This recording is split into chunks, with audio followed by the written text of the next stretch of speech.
उसका नाम था रुद्र। उस गांव में हरिराम नाम का एक गरीब किसान रहता था। वह सीधा सादा और मेहनती इंसान था। उसकी सबसे बड़ी पूंजी उसका बैल था, जिसका नाम था रामू। हरिराम अपने बैल रामू से बहुत प्यार करता था। वह उसे अपने बेटे की तरह मानता था। हरिराम के दो खास दोस्त थे, रवि और राहुल।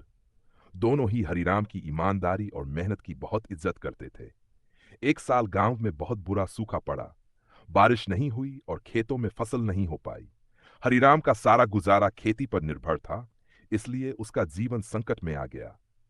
वह पहले ही साहूकार लाला केसरीमल से कुछ कर्ज ले चुका था। फसल खराब होने के कारण वह समय पर कर्ज नहीं चुका पाया।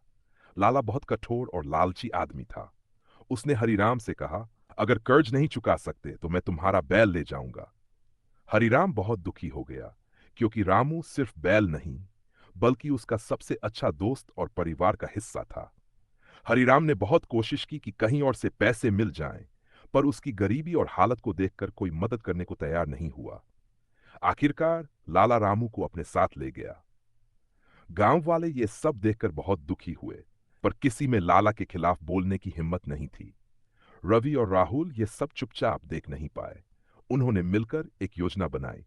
दोनों ने अपने खेत गिरवी रखकर कुछ पैसे जुटाए और लाला से जाकर कहा, ये पैसे लो और रामू को वापस कर दो। हरिराम के बिना वह बैल भी जी नहीं पाएगा। लाला पहले तो हंसा, लेकिन जब गांव के बुजुर्गों ने भी दबाव डाला तो वह मान गया।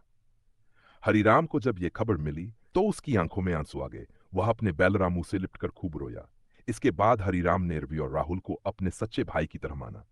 रामू फिर से अपने मालिक के साथ खेतों में काम करने लगा। गांव वालों ने भी मिलकर फैसला किया कि अब किसी गरीब किसान को लाला से साहूकारों के चंगुल में नहीं फंसने देंगे। इस घटना के बाद गांवों में एकता और सहयोग का माहौल बन गया और हरिराम की कहानी गांव भर में मिसाल बन गई। अगर आप चाहें तो इस कहानी को भी